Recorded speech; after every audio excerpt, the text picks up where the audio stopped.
आता 2 करोड़ नौकरी देंगे, 15 लाख खाते में आएगा, ये जो किसानों की आय दुगनी होगी। उन्होंने जो दिखा दिया कि मेरे से बड़ा जुमलाबाज शायद इस धरती में कोई है नहीं। महंगाई से कितने त्रस्त हैं, बेरोजगारी से कैसे नौजवान परेशान हैं। हर उन नौजवानों का सपने को चूकना-चूर किया जा रहा है जो मोदी ने सपने दिखाए थे। अरबों रुपए खर्च करके दुष्प्रचार करते हैं राहुल गांधी के खिलाफ। नमस्कार, मैं इस वक्त जो है भारत जोड़ो यात्रा में मौजूद हूं और 3 तारीख है आज, 3 जनवरी, और अपने जो 7 दिन का हॉल्ट था उसे ख़त्म करके आज सर जो पूरी राजनीति इसके अराउंड चल रही है, आपकी यात्रा के अराउंड, पहले सिक्योरिटी में चूक हो जाती है और फिर बोल देते हैं कि ये न्यू ईयर मनाने के लिए हॉल्ट लिया गया है, इस पर क्या कहना चाहेंगे? सबके सामने है, राहुल गांधी पिछले 7 दिन 8 दिन क्या कर रहे थे सबके सामने है जी। प्रेस वार्ता भी की, लोगों से मिले भी, सारे कार्यक्रम समाधियों में भी गए, सब कुछ सामने है। तो अब जो अरबों रुपए खर्च करके दुष्प्रचार करते हैं राहुल गांधी के खिलाफ, उनके चेहरे का नकाब उतर गया है। जी सर, उत्तर प्रदेश में जो ओबीसी आरक्षण खत्म किया गया है उस पर क्या पार्टी का स्टैंड है? इस वक्त बहुत ज़्यादा क्लियर बातें नहीं आई हैं। बिल्कुल स्पष्ट तौर पे उसका विरोध किया है। तो इसमें कहीं भी और हमारे यहाँ स्पष्टता की कोई कमी नहीं है। उत्तर प्रदेश में आप दाखिल होने जा रहे हैं, योगी जी के प्रदेश में, कैसा स्वागत होगा, क्या उम्मीद लग रही है? ये योगी जी का प्रदेश नहीं है जी, ये हिंदुस्तान का एक महत्वपूर्ण प्रदेश है जी। यहाँ से नेहरू जी आए हैं, यहाँ से हमारे बड़े बड़े नेता आए हैं, पंडित मदन मोहन मालवीय यहीं से आए हैं, तो ये किसी योगी जी का प्रदेश नहीं माना जाएगा। बहुत बहुत शुक्रिया। देखिए, आप देख सकते हैं उत्साह की कमी नहीं है और मैं पीछे आपको दिखाना चाहता हूँ कितना ज़बरदस्त पुलिस का बंदोबस्त है और लोग स्वागत करने के लिए राहुल गांधी का खड़े हुए हैं। मैं भी इसी इलाके में रहता हूँ और इतना ज़बरदस्त उत्साह कांग्रेस को लेकर मैंने यहाँ पर पहली बार देखा है और मैं पीछे भी लोगों से बात करने की कोशिश करूँगा और तमाम वो सारे लोग हैं यहाँ पर जो कभी कांग्रेस के कार्डर हुआ करते थे और कार्डर रिवाइव करने की जो है कोशिश है। और भी लोगों से बात करेंगे। नमस्कार सर, कहाँ से हैं आप? हम दिल्ली से ही हैं। दिल्ली से हैं? हाँ जी। आज ही ज्वाइन की है यात्रा? नहीं, हमने 24 तारीख को भी की थी दिल्ली में। अच्छा। बदरपुर बॉर्डर से हमने ज्वाइन की थी यात्रा। अब एक सप्ताह का जो ब्रेक था, उसके बाद आज दोबारा से यात्रा शुरू हुई है। बड़ा टी शर्ट में बवाल कर रहे हैं जो राहुल गांधी जी की, क्या कहना चाहेंगे, क्या जवाब देंगे उनको? आप वॉकिंग करके देखिए, सर्दी नहीं लगती है। अभी हमने पहन रखे हैं, लेकिन अब लगता है कि इनको निकाल के हम भी टी शर्ट में ही घूम लें। आप भी टी शर्ट में घूमेंगे? हाँ, मतलब गर्मी लगती है अभी चलते हाँ, वॉक करते हुए गर्मी तो लगती है, सही बात है। बॉडी वार्म अप हो जाती है। हाँ, देखिए ये बात भी है और तमाम लोग जो हैं वो राहुल गांधी जी को एक बार देखने के लिए पहुंचे हैं। लोग कह रहे हैं कि ये राहुल गांधी के दोबारा रिवाइवल की बात कर रहे हैं कि दोबारा लॉन्च कर रहे हैं पॉलिटिक्स में, ऐसी बात कही नहीं, ऐसी कोई बात नहीं है। हाँ। लॉन्च तो वो पहले से ही, जब चुनाव लड़ा था 2004 में, हाँ। वो तब से ही लॉन्च हो गए थे। हाँ। लेकिन ये बीच में बीजेपी वालों ने, आरएसएस वालों ने जो उनकी छवि को खराब करने के लिए अभियान चलाया, इसलिए बीजेपी के लोग बोलते दोबारा लॉन्च कर रहे हैं, बाकी और कोई नहीं बोलता। और कोई नहीं बोलता? हाँ, नहीं, और कोई नहीं बोलता। चलिए, बहुत धन्यवाद। देखिए, ये राहुल गांधी की भारत जोड़ो यात्रा है और जिस इलाके में मैं रहता हूँ वहाँ पर ही जो है पहुँच चुकी है। मैं इस वक्त अपने ही घर के पास के मेट्रो स्टेशन के पास हूँ और तमाम ये भीड़ आपको दिखाई दे रही है जो कि राहुल गांधी की एक झलक पाने के लिए पहुँची है। कहाँ से हैं सर आप? मैं हरियाणा से, गुड़गांव से। हरियाणा से हैं आप? अच्छा, आज ही ज्वाइन करी है यात्रा? नहीं जी, पहले दिन से चल रहे हैं। पहले दिन से चल रहे हैं आप? क्या आप बात कर रहे हो, कन्याकुमारी से? हाँ जी, बिल्कुल।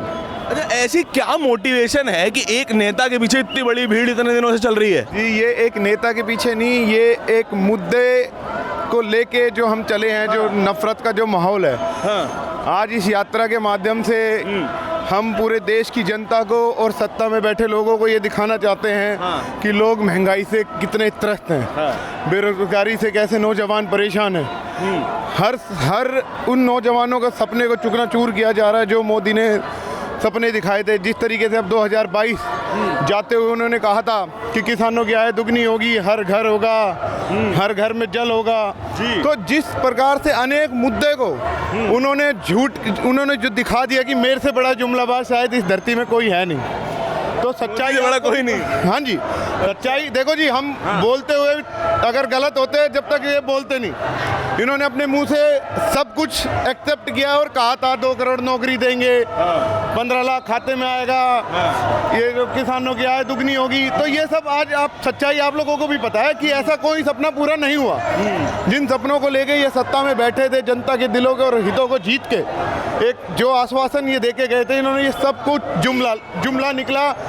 और जिस प्रकार से आज विपक्ष सदन के अंदर अगर बात उठाते हैं तो ये माइक बंद कर देते हैं। तो इस यात्रा का एक ही माध्यम है, हर विचार को, हर समाज को, हर नौजवान को, हर बहन को, हर माँ को, हर बुजुर्ग को अब लड़ाई साथ मिलकर लड़नी है और देश को अपनी संस्कृति से जोड़ना है। जो हमारा इतिहास है, जो हमारी परंपराएं हैं, हम सबको एक संस्कृति को, इस देश को, क्योंकि हमारा देश एक मोहब्बत का देश है।